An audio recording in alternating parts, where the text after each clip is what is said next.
Oke guys, ini resmi nih, Spider-Man No Way Home Extended Version akan rilis di Indonesia. Judulnya jadi Spider-Man No Way Home The More Fun. Dan akan bikin filmnya jadi 148 menit. Ini akan jadi film terpanjang MCU keempat di belakang Infinity War, Endgame, dan juga Eternals. Spoiler alert buat extended versionnya ya. Yang pertama tuh bakalan ada adegan interogasi tambahan. Terus ada adegan keseharian Peter di SMA-nya setelah identitasnya terbongkar. Ada lagi adegan basement Doctor Strange. Dan adegan happy bareng pengacaranya yang hebat, yang mana itu adalah Matt Murdock. Ada adegan hangout ketiga Spider-Man. Mungkin Sony dan Marvel mengharapkan film ini bisa tembus pendapatannya jadi 2 miliar dolar. No Way Home sekarang berada di peringkat ke-6 film terlaris sepanjang masa dengan pendapatan 1,9 miliar dolar. Gokilnya, di Indonesia film ini tuh rilis lebih awal dibanding negara lain. Pertanyaan gue, lo excited nggak kalau ini udah rilis di bioskop? Tapi kalau menurut gue sih ini juga salah satu strategi marketing yang brilian dari Marvel. Nah, setelah kita ngomongin Marvel, gue ada berita menarik dari seorang pembuat Mjolnir yang join proyek Hunger Games. Buat fans Hunger Games, ada update terbaru nih. Proyek prequelnya Hunger Games The Ballad of Songbirds and Snakes baru aja merekrut satu lagi aktor kenamaan Hollywood, yaitu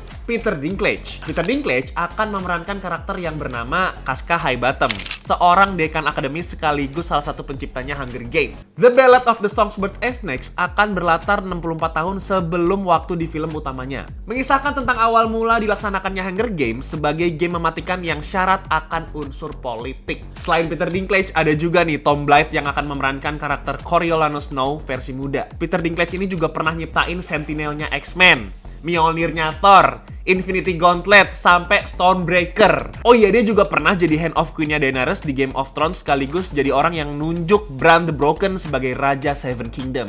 Tapi kalau menurut gue ya, emang Peter Dinklage ini cocok jadi orang-orang yang pinter, ajaib, nan jenius. Oke, karena kita ngomongin tentang kejeniusan Peter Dinklage memerankan karakter, gue juga ada berita dari sebuah film science fiction. Mungkin ini jadi film favorit lu juga nih. Judulnya Dune. Dune ini udah mulai proses syuting film keduanya, guys. Masih disutradarai oleh Denis Villeneuve, sequelnya ini akan melanjutkan petualangan Paul Atreides yang baru aja bergabung dengan kaum Fremen untuk memulai misinya sebagai pahlawan umat sekaligus membalaskan dendam keluarganya yang dibantai oleh bangsa Harkonnen. Dune adalah cerita fiksi ilmiah berlatar tahun 10.191.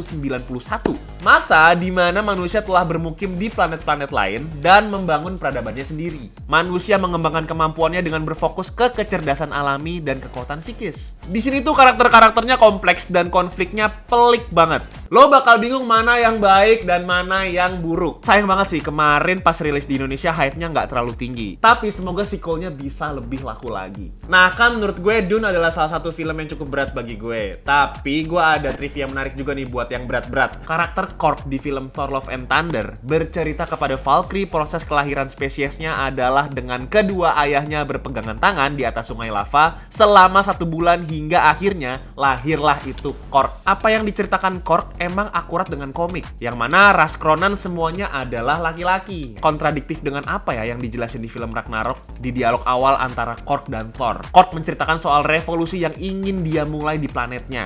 Tapi orang-orang gak ada yang datang kecuali ibunya dan pacar si ibunya. Pertanyaan gue, sebenarnya Korg punya ibu gak sih? Plot hole yang sebenarnya gak terlalu mengganggu ke ceritanya, tapi cukup mengganggu pikiran gue karena ketidakkonsistenan ceritanya. Nah itu kan menurut gue, kalau menurut lo gimana? Tulis di kolom komentar. Oke guys, sekian What's on Film sekali bersama gue Radika. See you and have a nice day.